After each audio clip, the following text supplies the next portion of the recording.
Bismillahir Rahmanir Rahim. Hadith number 400. 2 rak'ats before the Salat al-Maghrib. From Anas ibn Malik, he says, we were in Al-Madinah and the Mu'adhin gave the adhan for the Salat al-Maghrib. The people raced to the pillars of the masjid and prayed 2 rak'at, such that a stranger would enter the masjid and he would think that the fard prayer of the Maghrib has been finished due to how many people were praying these 2 rak'at before the Maghrib. Also, the Prophet ﷺ said, بين كل أذانين صلاة ثلاثا وفي الثالثة لمن شاء. Between every 2 adhans, meaning the adhan and the iqamah, there is a salah. He said this 3 times, and on the 3rd occasion he said, for whoever wants to do that. So we find from these narrations then that 2 rak'at before the Maghrib can be prayed, but this is not the ratib sunnah of the Maghrib, because that is done afterwards. This is an optional sunnah, which you can do if you want to, and it will be reward worthy, but it is not as emphasized as the 2 sunnahs after the Maghrib. And in Sahih al-Bukhari, the Prophet ﷺ said, صلوا قبل المغرب صلوا قبل المغرب صلوا قبل المغرب لمن شاء. Pray before the Maghrib, pray before the Maghrib, pray before the Maghrib, for whoever wants to. And these narrations are not abrogated as some have suggested, because there's no evidence for their abrogation. And it also shows that the Maghrib is not to be immediately prayed after the adhan, as some of the masajid do, but rather you should wait for about 10 to 15 minutes so that the people can make wudu and at least 2 rak'at of the sunnah. Then the fard prayer should begin. It should not begin immediately after the adhan. This is contrary to the sunnah. Notice also the narration says that the companions, they raced towards the pillars, and this is when you are praying, you pray towards a sutra, so you should pray towards the pillar. In fact, you could pray towards any sutra, but the point is you should pray towards some sort of sutra, and the minimum length should be like the back of a saddle. So that would be the back support on a saddle. So let's just say this is about 2/3 of a forearm length. Hadith 401 about the Salat al-Khawf from Ibn Umar. He says that the Prophet prayed the Salat al-Khawf and that a group of the Muslims prayed behind the Prophet, and the second half of the group, they were facing the direction of the enemy. The Prophet prayed 1 rak'ah with this group and then they left. Then the second group came and the Prophet prayed 1 rak'ah with them. And he says that each of the 2 groups, they made up for the second rak'ah by themselves. And Ibn Umar said that if the fear becomes so severe, then you can even pray riding on your mount or standing up as you walk, and you can just indicate when you're making the ruku' and the sujood. So in this narration, we find that the groups made up for the second rak'ah by themselves. But what is better is that the Imam would pray 1 rak'ah and then he would remain standing for the second rak'ah, and in the meantime the group behind him would make up for the second rak'ah by themselves and then say the salam, and they would go off and defend the Muslims. Then the second group would come, they would make the takbir, all the while the Imam is standing in his second rak'ah. So the first rak'ah of the second group would be the second rak'ah of the Imam. And so they would complete this rak'ah then. So the Imam has now finished the 2 rak'ahs and he will remain seated in the tashahhud, giving the opportunity for the second group to finish off their second rak'ah. And so they would come into the sitting position as well. When they are all in the sitting position and they have recited the tashahhud, then they would all make salam together. This is the better way. Also a description from Jabir ibn Abdullah. He says that we were praying the Salat al-Khawf and the direction of the enemy was the same as the direction of the Qibla. So what happened here was that everybody prayed behind the Prophet. There was no one to watch, because the direction of the enemy is the same as the direction of the Qibla. The companions made 2 rows behind the Prophet. The Prophet made takbir, they made takbir, he went into ruku' and everybody else went into ruku'. Then he came back up from the ruku'. Then the Prophet went down to the sujood, and only the first saf went down in sujood with the Prophet. The second saf remained standing. The Prophet and the first saf completed the first rak'ah and they stood up, at which time the second saf went into the sajda and they completed the first rak'ah and they got up. So now everybody is at the beginning of the second rak'ah standing up. Now at this point, the first saf and the second saf exchange positions. So the first becomes second and the second becomes the first. And they're still in the Salah at this point, of course. And now in the second rak'ah, the same thing happens. The Prophet goes into the ruku', the first saf goes into ruku' and the second saf, then they all stand up together, then the Prophet goes into sajda, so does the first saf, but the second remains standing. The Prophet and the first saf, they go on, continue on with the second rak'ah. They are now in the sitting position.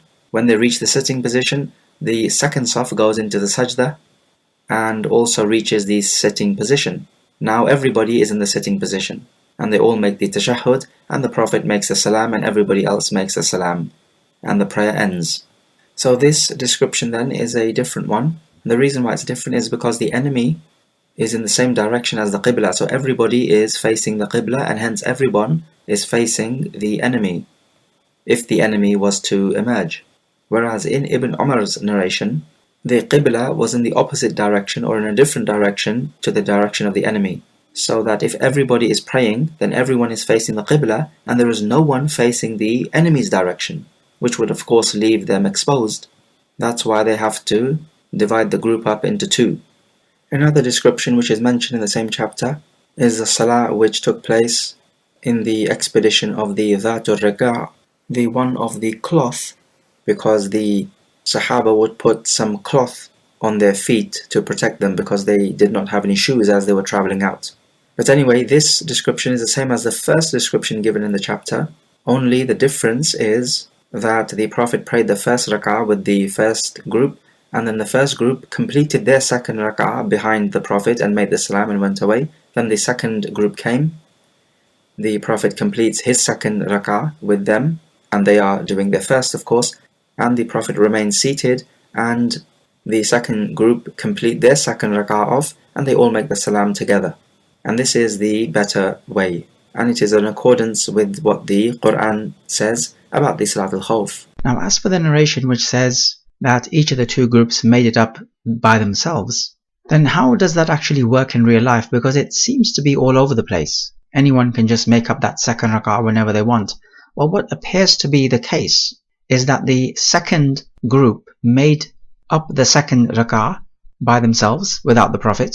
Then they went away on guard duty, and then the first group came and made up for the second rak'ah. Of course, the first they had already prayed with the Prophet. This appears to be the way it would play out in reality. It is difficult to imagine that each of them are praying by themselves whenever they want to, such that there is no structure or organization. That is difficult to imagine. Wallahu a'lam. And what is apparent here in the Salat al-Khawf is that it is always 2 rak'at, even for a 4 rak'ah or 3 rak'ah prayer. Some scholars said that if it's a 4 rak'ah prayer you have to pray, then it will be 4 rak'at. However, the narrations only speak about 2 rak'at. However, these salah could be 2 rak'at because they were on a journey. It would make sense to argue that if you're going to pray a 4 rak'ah prayer or a 3 rak'ah prayer, where you do not have to shorten the prayer because of the journey, maybe you are resident, then you have to pray the full 4 or 3 rak'at, and you'd have to divide it up accordingly. And there is also a narration from Ibn Abbas who says that the salah of the hadar, meaning when you're resident, is 4 rak'ah, the salat of the safar, when you're traveling, is 2 rak'at, and the salat al-khawf is 1 rak'ah. So we can say that it can even be 1 rak'ah if it is in times of extreme danger. So we will leave that possibility open. A fourth description given in this chapter, Jabir reports that the Prophet in the expedition of Dhatul Riqa' was resting under a tree, and one mushrik came and took the Prophet's sword, unsheathed it, and said to the Prophet, "Are you afraid of me?" The Prophet said, "No." He said, "Who will protect you?" And the Prophet said, "Allah will protect me." The companions of the Prophet threatened this man, and the man sheathed the sword and hung it up. Jabir says that the call to the Salah was made, and the Prophet prayed 2 rak'at with the first group and finished the prayer, and then prayed 2 rak'at with the second group and finished the prayer with them. So each group prayed 2 rak'at, and the Prophet in total prayed 4 rak'at. So this is another description we find here. The second 2 rak'at for the Prophet would have been nawafil, and so therefore we may say that a person praying a nafila prayer can lead those who are praying a fard prayer. This is just one of the evidence which proves this point. Another fa'idah which we can take is that the one who has total reliance upon Allah Jalla wa Ala will not fear any human being, even if he's on the wrong end of a pointed sword. And this is a quality for us to emulate and take inspiration from. If you are fearing other people, it just goes to show that you have a weak tawakkul on Allah Jalla wa Ala. So ponder over that. Then Imam Muslim said, Kitabul Jumu'ah. So we're talking about the Salat al-Jumu'ah now, and hadith number 402 from Abu Hurairah. He says, Umar ibn al-Khattab, when he was the ruler, he was giving the khutbah, and Uthman ibn Affan came in late. And Umar says, what is the matter with some people? They come in late after the adhan.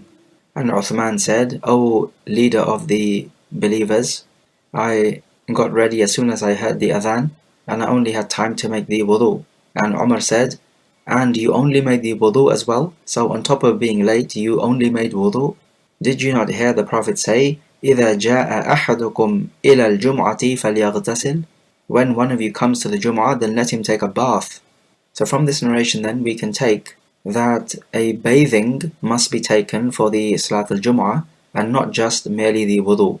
And also that you should not be late in arriving at the masjid, rather you should be here before the adhan. And this is the adhan when the Imam comes onto the mimbar just before he gives the khutbah. You should not be late after the adhan. This is something blameworthy, as Umar radiallahu anh was clearly unhappy with what Uthman did. And also from the hadith of Abu Sa'id al-Khudri, the Prophet said, Al-ghuslu yawm al-jum'ati wajibun ala kulli muhtalim.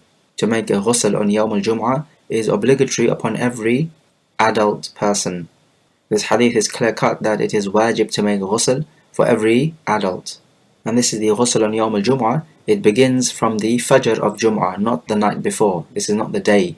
We can also find from the narration of Umar that the khatib, the one giving the khutbah, he can actually address a particular member of the congregation for a particular shari'i benefit, not just for no benefit. We find here that Uthman gave his reason, and if some blame is being put on you, which you are not worthy of, then you are allowed to defend yourself. But if the blame is justified against you, then you have to accept the criticism and not defend yourself, because this would be unjustified. You cannot defend the indefensible. Notice how Umar did not make mention of Uthman's name. He just simply said, what is the matter with some people that they are late and arrive after the adhan?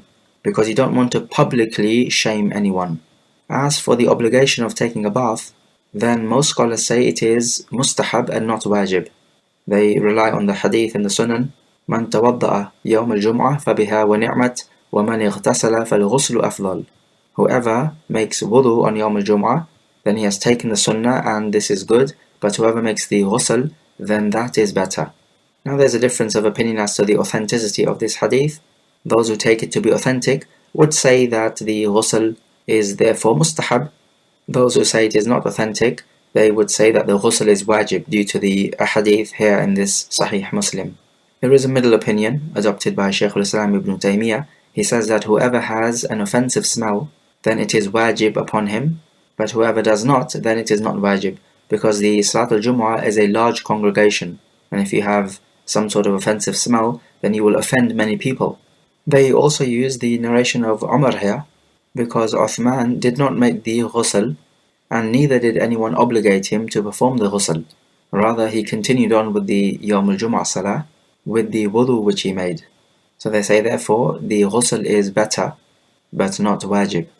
Hadith 403 from Abu Sa'id al-Khudri, the Prophet said, غُسْلُ يَوْمِ الْجُمْعَةِ عَلَى كُلِّ مُحْتَلِمٍ وَسِوَاكٌ وَيَمَسُّ مِنَ الطِّيبِ مَا قَدَرَ عَلَيْهِ. That the bathing on Yawm al-Jumu'ah is upon every adult, and also to use the siwak and to put on whatever he can of perfume. Now this ghusl or bathing and the siwak and the perfume is for the Yawm al-Jumu'ah Salah. So if you're not attending the Salah, then the ghusl would not be wajib, and neither would it be as recommended to use the siwak and the perfume, because all of these are for preparation of the Salah. Now all of these three actions have something in common. They cleanse you and make you smell fresh. So if you have a bad odor, from your mouth, then the siwak is wajib. In fact, nowadays, the toothpaste and toothbrush would do a more effective job at freshening your breath, so that is even more so recommended. As for wearing perfume, then this is at minimum recommended. You could argue it is wajib because of the order and the justification to smell fresh and nice in this congregation, because the malaika are offended by what offends the son of Adam. Also from Abu Hurairah, the Prophet said, حق لله على كل مسلم أن يغتسل في كل 7 أيام يغسل رأسه وجسده. It is a right against every Muslim for Allah that he should take a bath at least once in 7 days. He washes his head and his body. When we talk about the perfume, then the perfume of the males has a scent and the perfume of the women does not have a scent, it has a color. Because women are not allowed to go outside of the house with a scent on them. Because this would be the exact sunnah of the fornicating women who would want to attract men. Because that's of course how they make their business, by committing zina. Hadith 404 from Abu Hurairah, the Prophet said, من اغتسل يوم الجمعة غسل الجنابة ثم راح فكأنما قرب بدنه. Whoever takes a bath on Yawm al-Jum'ah, the same as the bath of the Janaba, then he comes, he would have a reward of sacrificing a camel. وَمَنْ رَاحَ فِي السَّاعَةِ الثَّانِيَةِ فَكَأَنَّمَا قَرَّبَ بَقَرَةً. And whoever comes in the second time period, then it's as if he has sacrificed a cow. وَمَنْ رَاحَ فِي السَّاعَةِ الثَّالِثَةِ فَكَأَنَّمَا قَرَّبَ كَبْشًا أَقْرًا. And whoever comes in the third time period, it's as if he has sacrificed a horned ram. وَمَنْ رَاحَ فِي السَّاعَةِ الرَّابِعَةِ فَكَأَنَّمَا قَرَّبَ دَجَاجَةً.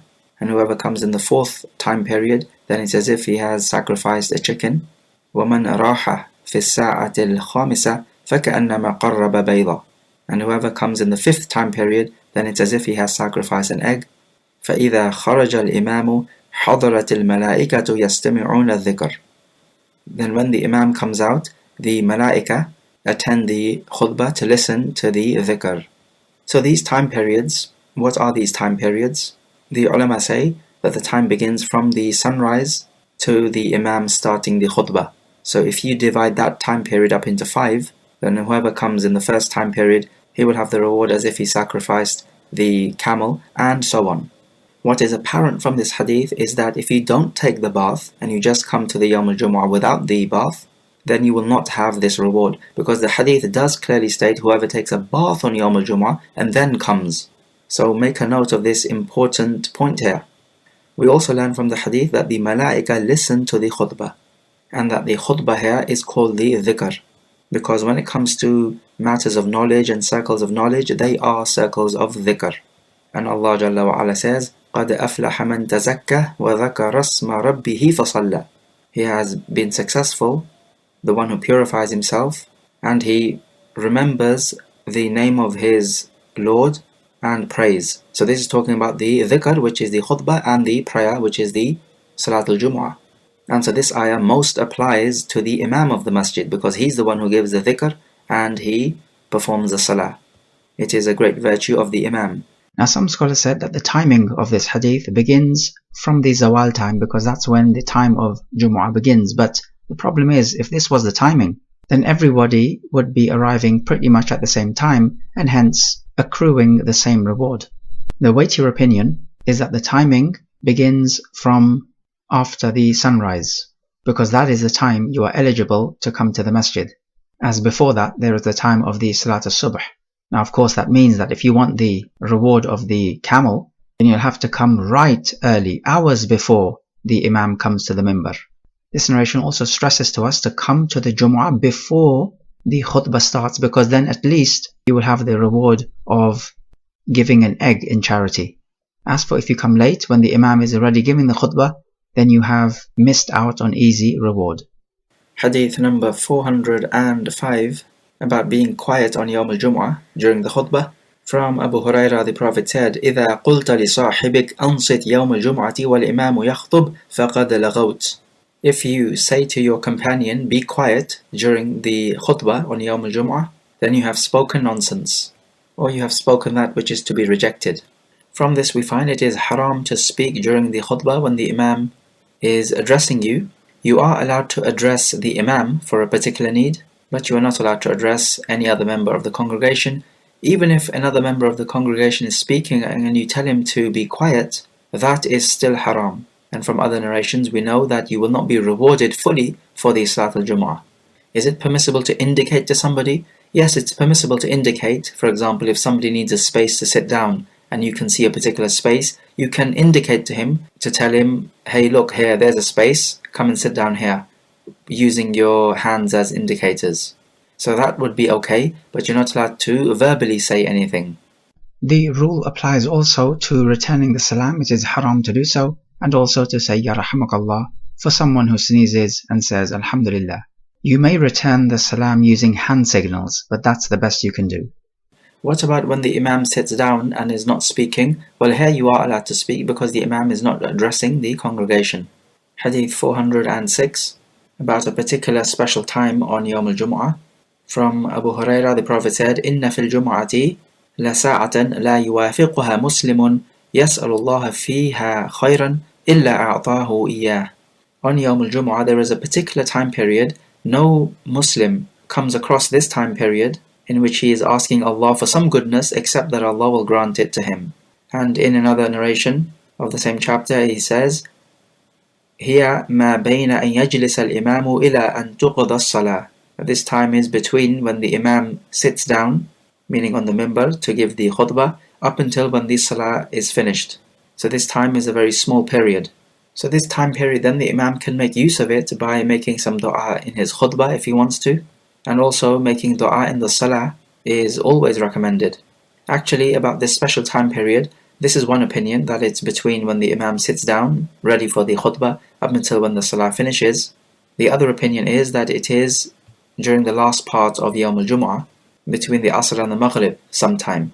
And both of these opinions are understandable. In the Sunan, most of the narrations talk about the last part of Yawm al-Jumu'ah to be that special time. As for this opinion, then it makes sense because the crux of Yawm al-Jumu'ah is this khutbah and the Salah. So it would make sense that the special time period should be at this time. As for the last part of Yawm al-Jumu'ah, then this also makes sense because Adam alayhi salam was created during the last part of Yawm al-Jumu'ah, and so this would be a momentous occasion, of course, and it would be fitting that your dua be answered on this momentous occasion. Not just that, but as the Prophet said, that the worker receives his dues or his wages after he finishes the work. And the end of Yawm al-Jumu'ah is when you have finished your work, so at the end you receive your wages. And your wages here would be that your dua be answered. So these are the two opinions on this issue, and we should strive to make dua in these two particular time periods. Hadith 407, about the virtue of Yawm al-Jumu'ah.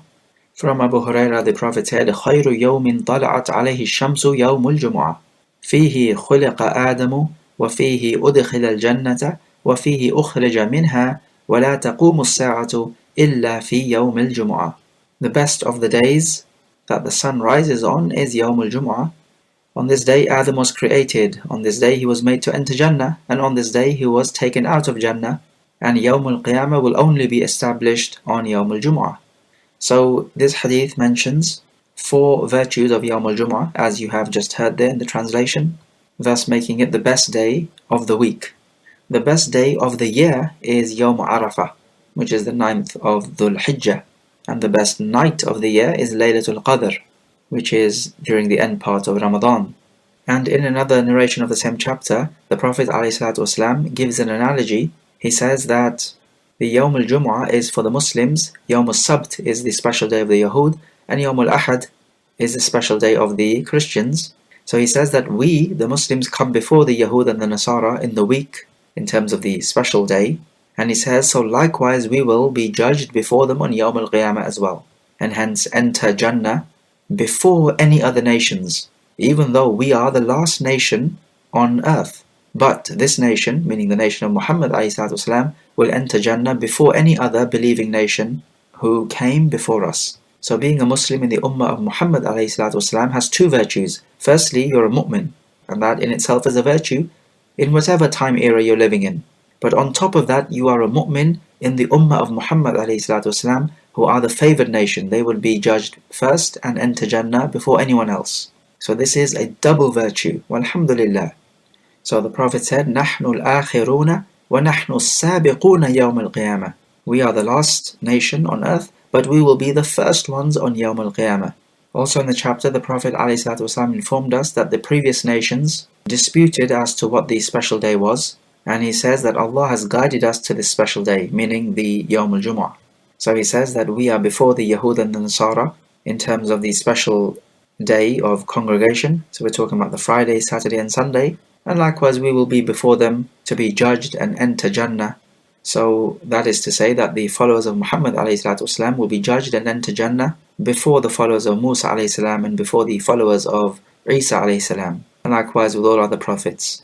Hadith 408. From Hudhayfa, the Prophet said, أَضَلَّ اللَّهُ عَنِ الْجُمْعَةِ مَنْ كَانَ قَبْلَنَا. Allah misguided from Yawm al-Jum'ah the ones who are before us. فَكَانَ لِلْيَهُودِ يَوْمُ السَّبْتِ. So for the Yahud there is Saturday. وَكَانَ لِلنَّصَارَى يَوْمُ الْأَحَدِ. And for the Christians the Sunday. فَجَاءَ اللَّهُ بِنَا. So Allah brought us. فَهَدَانَ اللَّهُ لِيَوْمِ الْجُمْعَةِ. And Allah guided us to the Yawm al-Jum'ah. فَجَعَلَ الْجُمْعَةَ وَالسَّبْتَ وَالْأَحَدِ. So He made the three special days, Jum'ah and Sabt and Ahad. That's the Friday, Saturday, Sunday. وَكَذَلِكَ هُمْ تَبَعٌ لَنَا يَوْمَ الْقِيَامَةِ. نَحْنُ الْآخِرُونَ مِنْ أَهْلِ الدُّنْيَا وَالْأَوَّلُونَ يَوْمَ الْقِيَامَةِ. And likewise they will follow us on Yawm al-Qiyamah. We are the last nation from the people of the earth, but the first nation on Yawm al-Qiyamah. الْمَقْضِيُّ لَهُمْ قَبْلَ الْخَلَائِقِ. We are the first ones on Yawm al-Qiyamah to be judged before all other creation. So we take from this hadith what we have said before.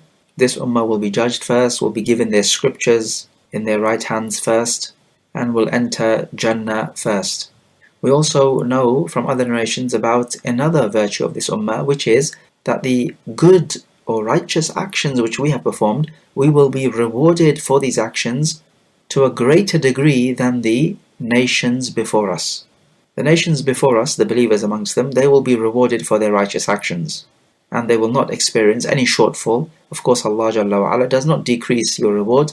He will give you what you deserve, but He can also give you more than what you deserve, and that's just out of His grace. So He will give the other nations what they deserve from their good actions, but He will give this nation what they deserve and yet more. So like this, He has not wronged anyone. He has given everyone what they deserve, but the extra amount, this is the fadl of Allah, the grace of Allah. He gives to whomsoever He wills. Hadith 409. The virtue of listening to the Imam and praying with him on Yawm al-Jum'ah. From Abu Hurairah, the Prophet said, مَنْ اغْتَسَلَ ثُمَّ أَتَى الْجُمْعَةِ فَصَلَّ مَا قُدِّرَ لَهُ ثُمَّ أَنْصَتَ حَتَّى يَفْرُغَ مِنْ خُطْبَتِهِ ثُمَّ يُصَلِّيَ مَعَهُ غُفِرَ لَهُ مَا بَيْنَهُ وَبَيْنَ الْجُمْعَةِ الْأُخْرَى وَفَضْلُ ثَلَاثَةِ أَيَّامٍ. Whoever takes a bath and then comes to the Jum'ah and he prays whatever is decreed for him, then he keeps quiet and listens until he finishes from the khutbah, meaning the Imam finishes, then he prays with him. Then his sins between this Jum'ah and the next Jum'ah will be forgiven, and an extra 3 days. So we take from this hadith then that to gain the virtue of this narration, you ought to take a bath on Yawm al-Jum'ah and then come. And we also take that you can pray an unlimited number of sunan before the Imam comes out to give the khutbah, because the hadith says that he prays whatever is written for him to pray, or whatever has been decreed for him. And we take from this the virtue of being quiet and listening to the Imam and praying with him. And the virtue is that your sins for the week will be forgiven, and an extra 3 days. Now this extra 3 days, you could question, why is this needed if the sins for the whole week are forgiven? But the point with the extra 3 days is that the grace of Allah is expansive. He gives you more than what you deserve. In another narration, the ghusl is not mentioned, but rather what is mentioned, مَنْ تَوَضَّأَ فَأَحْسَنَ الْوُضُوءَ ثُمَّ أَتَى الْجُمْعَةِ. Whoever makes wudu well and then comes to the Jum'ah. And this is from the narrations which proves to us that the ghusl is not wajib. Rather, it is something which is recommended. Now some scholars could say that this particular wording is shadh, it is an anomaly and we will not take from it. But we say that the best way is to make the ghusl on Yawm al-Jum'ah. You have nothing to lose, and this is being on the safe side.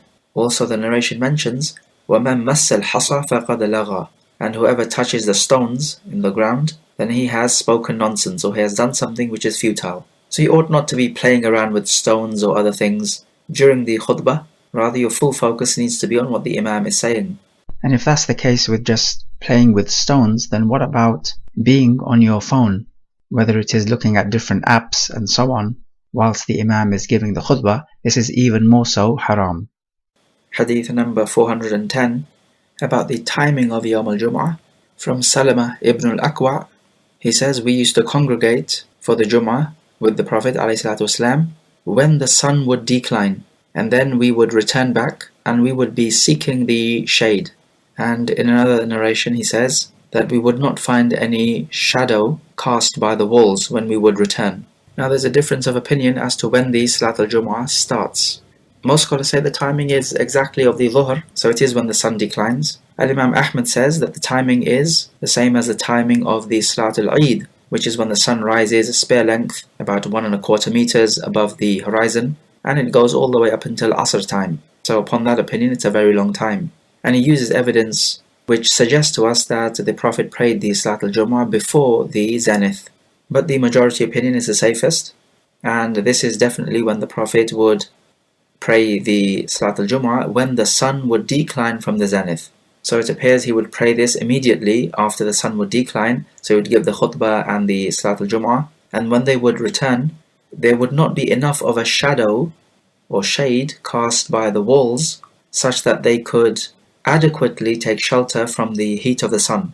And in the narration of Sahal, he says that we would not take the lunchtime meal and nor the qaylula, which is the midday sleep, except after the Jum'ah. So if the midday sleep is done before the Zawal time, then the Jum'ah would therefore have to be before the Zawal.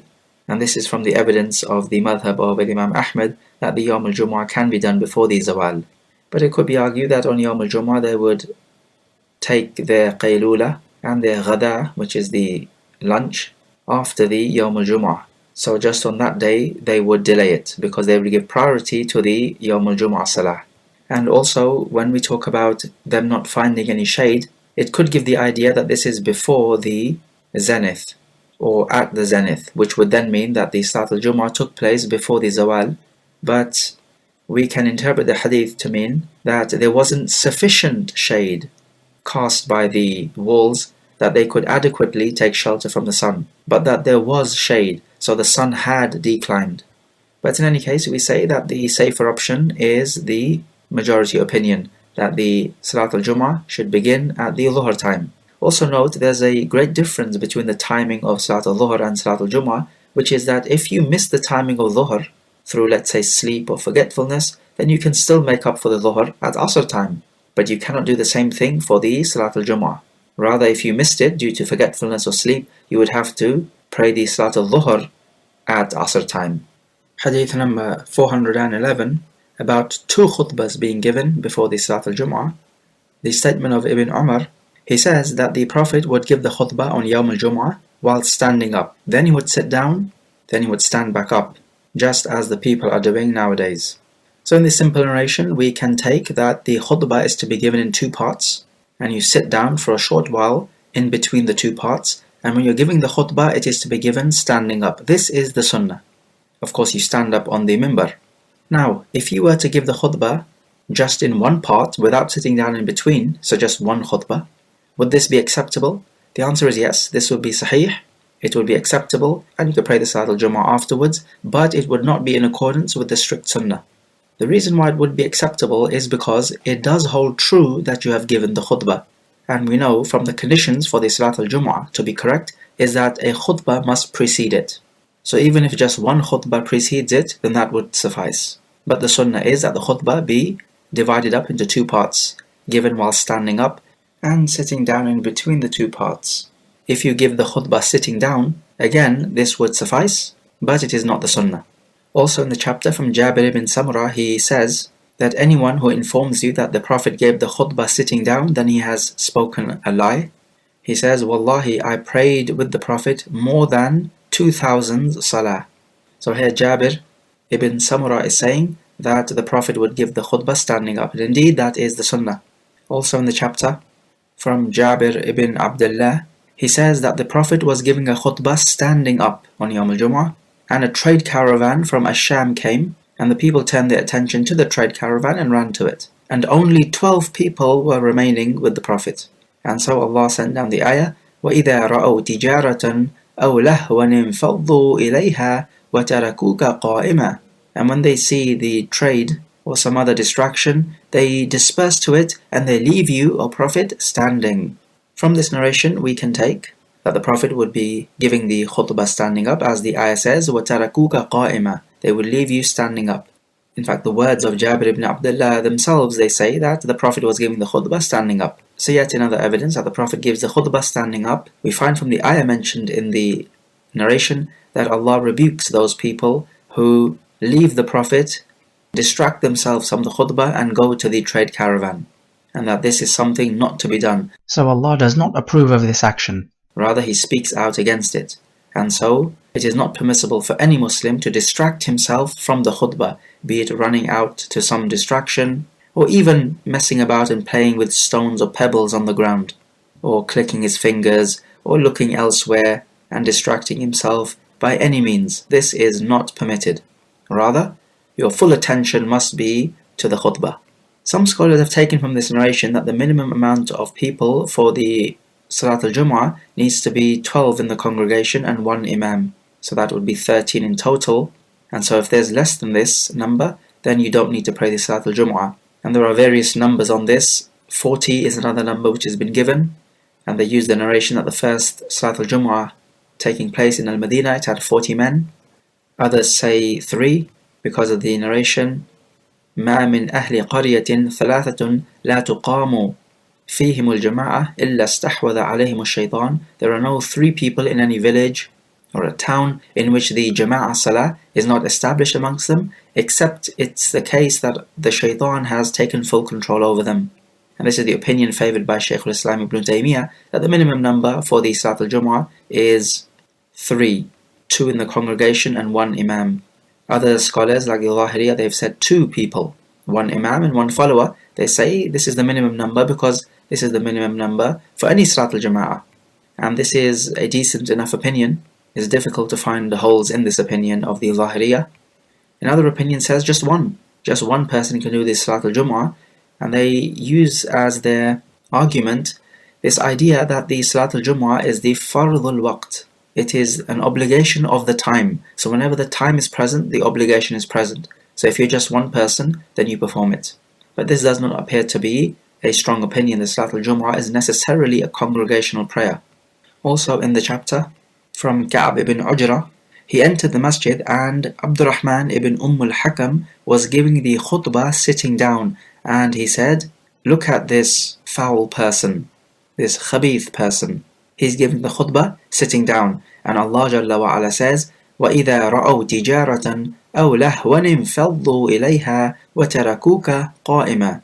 And when they see the trade or some distraction, they disperse to it and they leave you standing.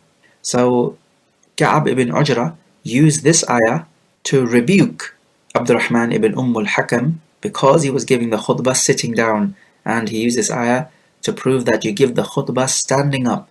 So we say then that the companions were very strict in following the sunnah, and they would rebuke somebody who would leave off the sunnah, especially when you don't have a valid reason to leave off the sunnah. If you are able to stand up, then you stand up. There's no reason for you to sit down and deliberately and unnecessarily oppose the sunnah. That just simply does not make any sense. The Prophet's way is better than your way.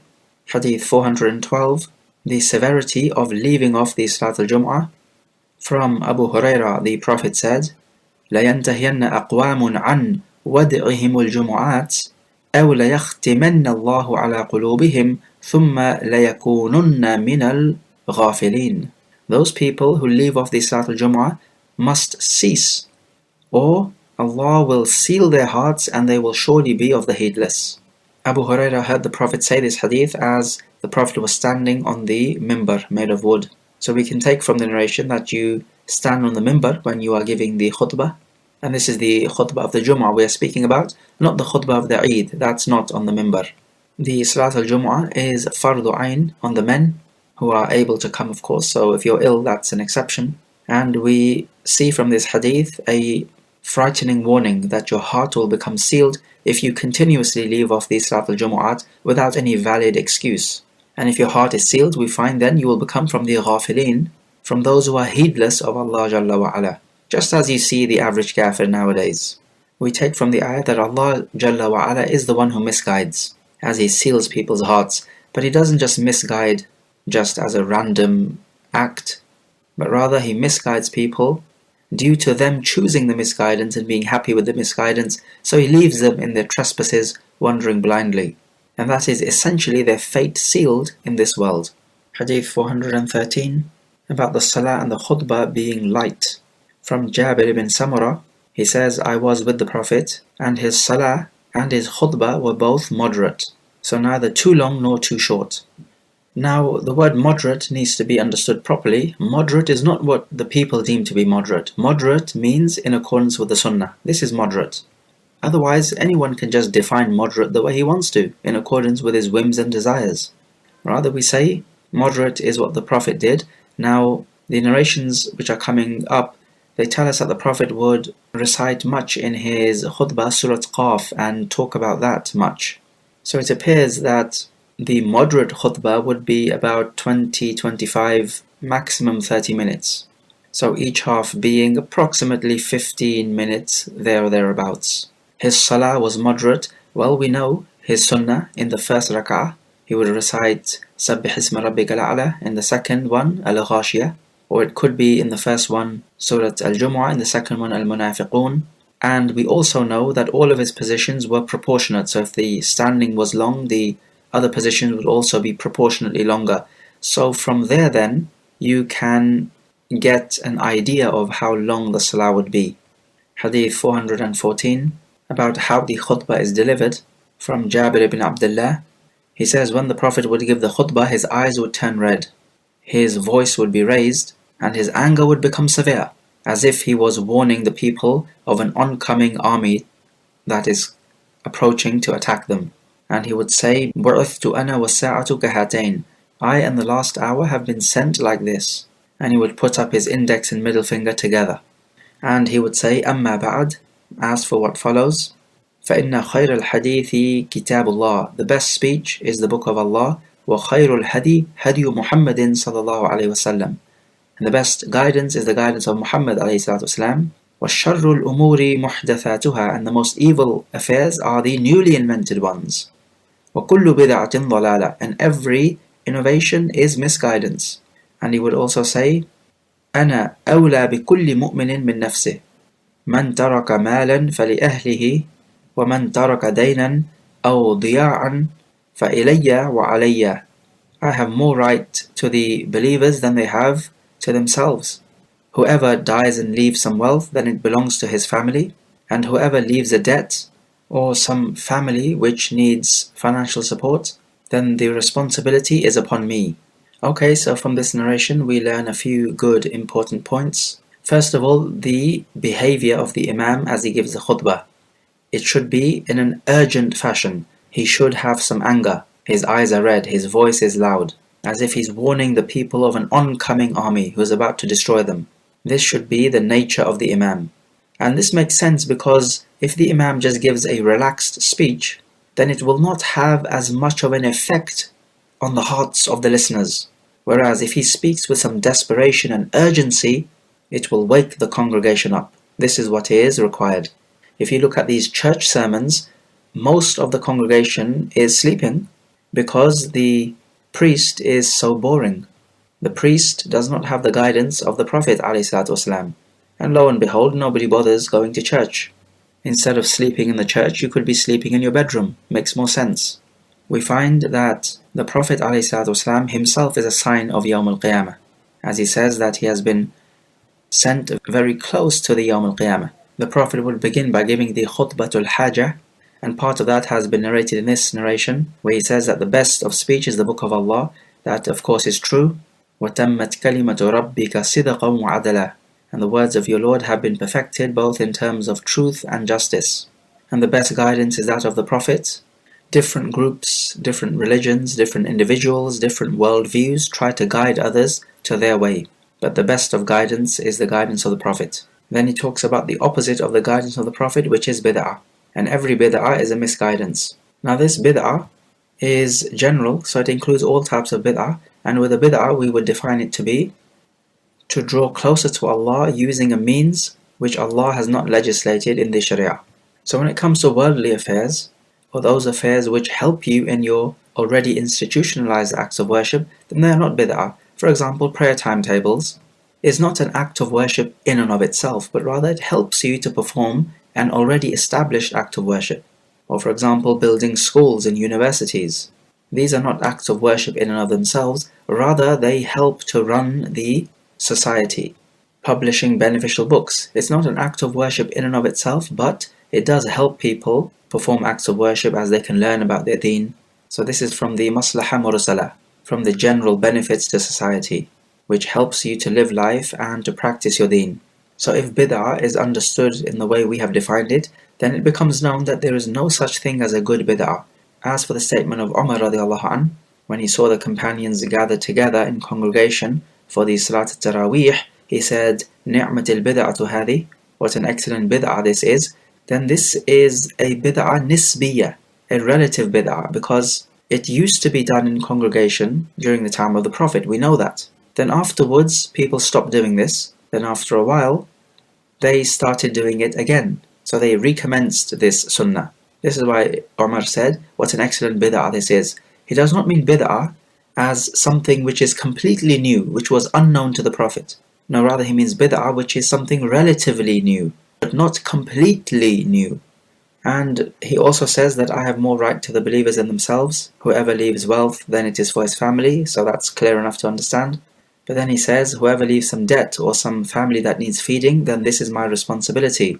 Scholars have discussed, if somebody leaves debt when he dies and he does not have enough money to pay it off, does the ruler pay off the debt to the deceased's creditors? Well, the answer here is no. The ruler is not under any obligation, and that this ruling is specific to the Prophet simply because he has more right to the believers than they have to themselves, and nobody else can make that statement except the Prophet. Some scholars have said that the khutbah must have at least one ayah of the Quran which makes full sense in and of itself, but there is no strong evidence for this. Rather, the main ingredient of the khutbah on Yamaljuma must be to encourage people to have taqwa of Allah Jalla wa Ala. This is the point of the khutbah. If this essential ingredient is missing, you don't have a khutbah. Others have said it must include praise of Allah. Again, no particular strong evidence for this. You could, however, argue that it must contain a tashahhud, the shahada of the oneness of Allah, and this opinion is based on evidence in the authentic hadith in the Sunan. كل خطبة ليس فيها التشهد فهي كاليد الجذماء. Any khutbah which does not have a tashahhud, then it is like a chopped off hand. So we say it really ought to have a tashahhud, and this really ought not to be left out. And it's not difficult to do this either. And of course this will be part of the Khutbatul Hajah, which you can find in any good dua book.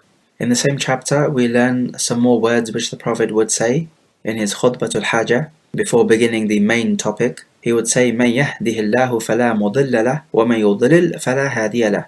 Whomsoever Allah guides, none can misguide, and whomsoever Allah misguides, none can guide.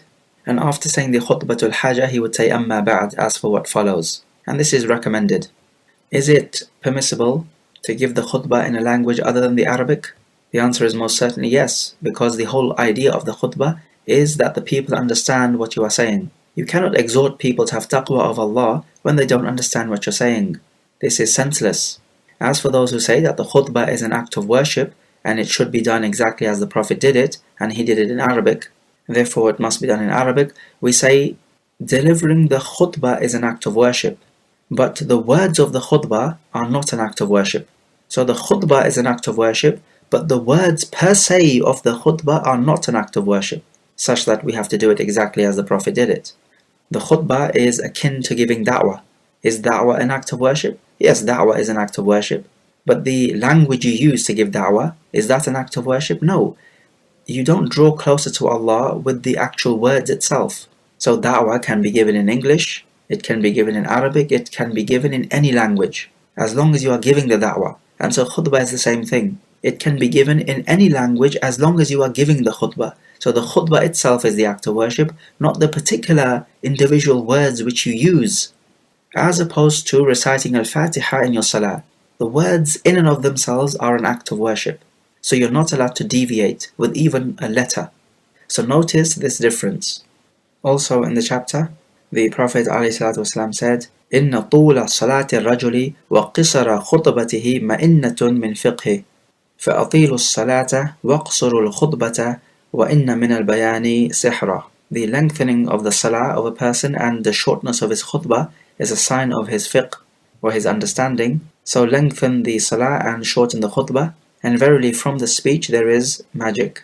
So the lengthening of the khutbah, how do we understand this? We simply understand it to be in accordance with the sunnah. Whatever is in accordance with the sunnah, that's the lengthening. And the shortness of the salah, how do we understand this? It is simply what is in accordance with the sunnah. This is how we understand everything. This is our yardstick. He says from the speech there is some enchantment. Yes, because when you listen to somebody, it can have a serious effect on you, as if he enchanted you with some magic. Now this could go either way. It could be used to guide people, but this enchanting speech can be used to misguide people. So you need to be careful whom you listen to. If the person gives a khutbah to be extremely long, then this will make the people weary and tired. So this goes to show that this type of imam does not have a good understanding of how to deal with people. You need to keep the people interested, which means you must remain within their concentration span, which is not normally going to be more than half an hour for an average person. Also in the chapter, from Adi ibn Hatim, he says a man was giving a khutbah to the people when the Prophet walked in his presence. The man was saying, مَنْ يُطِعِ اللَّهَ وَرَسُولَهُ فَقَدْ رَشَدْ وَمَنْ يَعْصِهِمَا فَقَدْ غَوَى. Whoever obeys Allah and His Messenger has become rightly guided, but whoever disobeys them both, he has gone astray. And to this the Prophet said, بِئْسَ الْخَطِيبُ أَنْتَ قُلْ وَمَنْ يَعْصِ اللَّهَ وَرَسُولَهُ. What a bad khatib or sermon giver you are. Rather you should say, and whoever disobeys Allah and His Messenger. So in other words, you should say it like that instead of saying, whoever disobeys them both has gone astray. So the immediate question is, why did the Prophet rebuke this person? Notice first of all what the difference is between the two sentences. So, number one, and whoever disobeys them both has gone astray. And number two, and whoever disobeys Allah and His Messenger has gone astray. So you can clearly understand the difference, but why is the first one wrong and the second one correct? Now, some ulama said, is because if you say, and whoever disobeys them both, meaning Allah and the Messenger both, then you have put Allah and His Messenger on the same level. So this would be like the hadith, لا يقول أحدكم ما شاء الله وشاء فلان. One of you should not say what Allah and fulan have willed, ولكن ليقل ما شاء الله ثم شاء فلان. Rather he should say what Allah willed and then what fulan willed. So in this way you're not putting them both on the same level. Rather Allah comes first and then the other person. However, this is not a good interpretation because it conflicts with other authentic narrations. For example, so in the Sahihain we find the hadith ثلاث من كن فيه وجد بهن حلاوة الإيمان. Three things, if found in a person, has tasted the sweetness of Iman. أن يحب المرأة ولا يحبه إلا لله. That he only loves another person for the sake of Allah. وأن يكون الله ورسوله أحب إليه مما سواهما. And that Allah and His Messenger are more beloved to him than anything other than them both. Meaning Allah and the Messenger both. So notice here, سواهما, them both. And the third one he says, وأن يكره أن يعود في الكفر بعد أن أنقذه الله منه كما يكره أن يلقى في النار. And that he should hate to return to kufr after Allah saved him from it, just like he hates to be thrown into the fire. So these are three traits then, which if found in you, you have tasted the sweetness of Iman. But the shahid from the hadith is that second one, that Allah and His Messenger are more beloved to you than any one other than them both. So they are brought together here in the word, and they are not mentioned separately. And of course there's nothing wrong with that. So if there's nothing wrong with that in that hadith, then there ought not to be anything wrong with that in this hadith. Meaning to say, mentioning Allah and His Messenger both together in this way. without separating them out and explicitly mentioning Allah separately from the messenger. But rather the correct way to interpret this is to say that when it comes to the khutbah, you should not be taking any shortcuts. So if you're referring to Allah and the messenger, you don't say them. Rather, you detail it out, Allah and the messenger. But when it comes to the khutbah, it has a particular style of being delivered, and that the proper etiquettes are that you detail out everything that you are saying, and you do not take shortcuts. So you would not say, and whoever disobeys them has gone astray. Rather you would say, and whoever disobeys Allah and His Messenger has gone astray.